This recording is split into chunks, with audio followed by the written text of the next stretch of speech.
Est-ce que vous vous êtes déjà demandé quelle pouvait être la nationalité des brawlers? Et bah c'est la question que je me suis posée et on va y répondre dans cette vidéo. Mais avant tout, n'oublie pas de t'abonner en activant la cloche des notifications, c'est vraiment super important puisqu'on est en route pour les 100 000 abonnés. Donc vraiment, je compte sur toi, tu t'abonnes, t'actives la cloche et si c'est pas encore fait, tu peux mettre ton petit pouce bleu, franchement ça ferait super plaisir. Et sur ce, bonne vidéo. Pour commencer cette vidéo, on va parler de Frank. Frank, c'est clairement une copie du monstre Frankenstein avec le docteur Frankenstein qui a décidé de créer un être vivant de toutes pièces. Il avait une vis dans son garage et il s'est dit qu'il va lui mettre dans le cou pour tenir le tout, bah maintenant ça donne ça.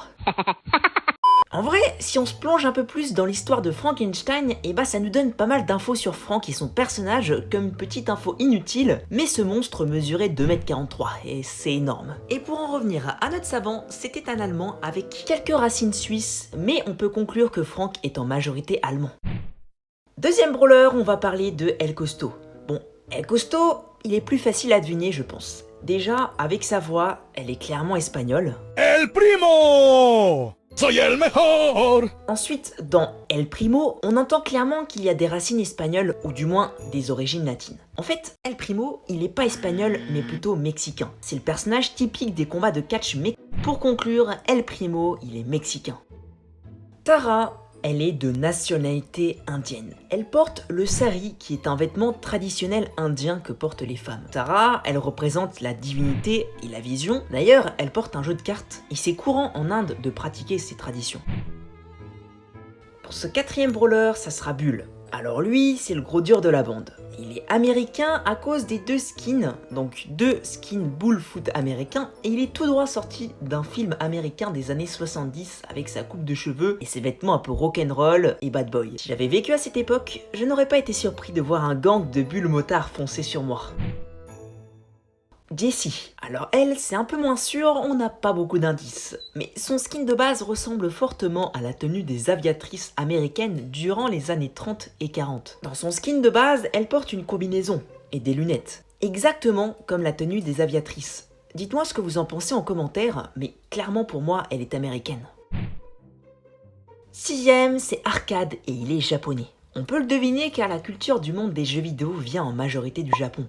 Les salles d'arcade japonaises font partie des symboles du pays et constituent une expérience immanquable pour tout amateur de jeux vidéo en voyage au Japon. Si tu vas au Japon, tu as de grandes chances de voir ces salles d'arcade, car c'est très courant. Et d'ailleurs, Brawl Stars avait caché plusieurs mini-jeux qu'on pouvait débloquer en cliquant sur Arcade. Parmi ces mini-jeux, on pouvait voir que Arcade était originaire du Japon, avec l'écriture en japonais et le monde dans lequel il était. On peut voir des arbres sakura qui sont des cerisiers caractérisés par leur couleur rose vive quand ils sont en fleurs. Ces arbres sont présents au Japon. Petite mention au skin Spike Sakura qui est aussi originaire du Japon. Maintenant, vous savez d'où ça vient. Septième, Dynamike. Alors, Dynamike, il est suédois. Oui, dit comme ça vous paraît bizarre, mais c'est vrai. Il ressemble à Alfred Nobel, et Alfred Nobel, c'est un chimiste suédois qui a inventé la dynamite en 1886. Je pense que vous commencez à faire le lien. On peut donc comprendre le surnom Dynamike qu'on retrouve dans la base de dynamite. Et c'est normal car il lance des dynamites. Donc Dynamike, il est suédois. Bartaba, il est anglais. Si tu traduis Bartaba dans la version anglaise, c'est Barley. Et ça sonne bien anglais, Barley. Mais bon, ça peut pas être un bon argument. Son costume, avec son nœud papillon et son style de gentleman, et bah c'est typique des serveurs anglais. Là déjà, on commence à rentrer dans le vif du sujet. Si tu vas en Angleterre, les serveurs ils sont habillés comme ça. Et d'ailleurs, dans une animation avec Bartaba, on peut voir qu'il sert un gros pichet de bière. Et en Angleterre, c'est aussi très courant. Brock, on peut facilement deviner sa nationalité à cause de son skin Brock Dance Lamia. Si tu regardes bien, tu peux voir une cassette de musique typique des années 80 et du monde du hip-hop qui est apparu aux États-Unis. En effet, à cette époque, le hip-hop était en pleine expansion et c'est là que s'est développée la radio-cassette avec de la musique et des danses urbaines. Aucun doute, là-dessus, Brock est de nationalité américaine. Prochain brawler, c'est Karl. Et il est difficile à localiser. Comme vous pouvez le savoir, Karl a une pioche, car il travaille dans les mines avec son ami Dynamike. Actuellement, la plus grande mine de fer du monde se trouve dans l'état de Pará, au nord du Brésil. La mine de Carajás abrite 7,2 milliards de tonnes de minerais de fer dans ses réserves. Cette mine est connue pour ses ressources et ses raretés. Et Karl est aussi un travailleur souterrain, un minier. Il existe aussi une mine en Afrique, dans la province de Gauteng, qui est la 4e plus grosse mine du monde. Il y a donc deux possibilités de localisation pour Karl. La première est qu'il travaille au Brésil, ce qui est l'option la plus probable. Et la deuxième est qu'il travaille en Afrique, dans la mine du Gauteng. Je suis assez mitigé sur ces deux propositions, mais pour moi, je dirais qu'il est brésilien. Bon, pour le prochain brawler, c'est Pam, et je vous le dis tout de suite, elle n'est pas française. Tout le monde croit que Pam est française, je ne comprends pas pourquoi. Pam, c'est la mère de Jessie. Et comme Jessie, elle est américaine, et bah Pam, logiquement, elle est aussi américaine. Pam, c'est le diminutif du prénom Pamela. Et Pamela, encore une fois, ça n'a aucun rapport avec la France, n'a pas d'origine française, donc je comprends pas pourquoi autant de personnes disent que Pam est française. Avant de continuer, n'oublie pas de t'abonner en activant la cloche des notifications car s'il y a une partie 2, tu ne seras pas au courant car tu n'es pas abonné avec la cloche. Donc si ce n'est pas encore fait, abonne-toi et active la cloche. Daryl. Si je vous dis pirate, certains vont tout de suite penser à Caraïbes, avec le film Pirates des Caraïbes. Mais non, Daryl ne vient pas de là. C'est un pirate comme ses amis Colt et Penny.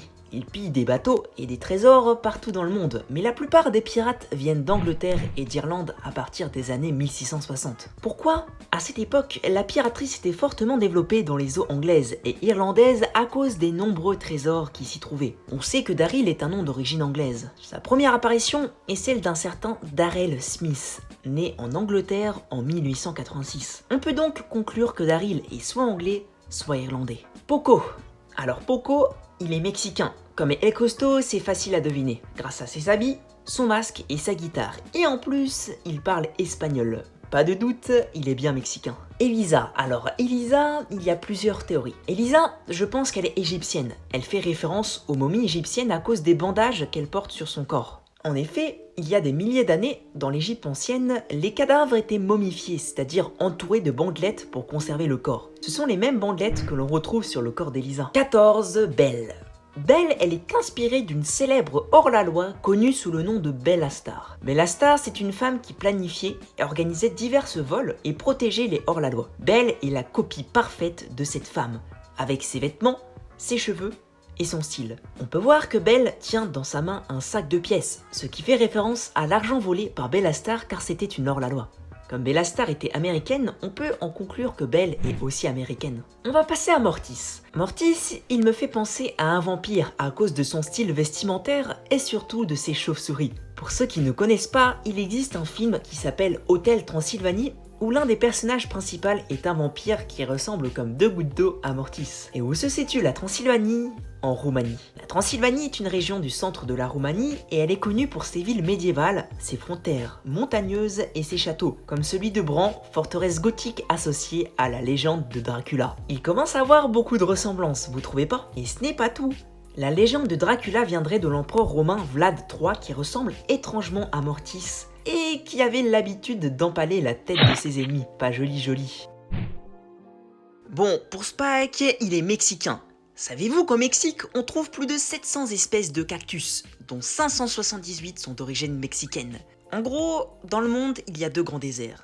Il y en a un aux États-Unis et il y en a beaucoup au Mexique. Donc moi je pencherais bien pour que Spike il soit mexicain et je suis pas le seul à penser comme ça. Si vous souhaitez une partie 2, je la ferai aux 7000 likes parce que ce genre de vidéo me demande beaucoup de temps. Pense aussi à t'abonner en activant la cloche des notifications pour ne pas rater mes prochaines vidéos, je compte sur toi, c'est très important. Et n'hésite pas à rejoindre mon Discord pour me proposer tes idées et tes théories, le lien est en description.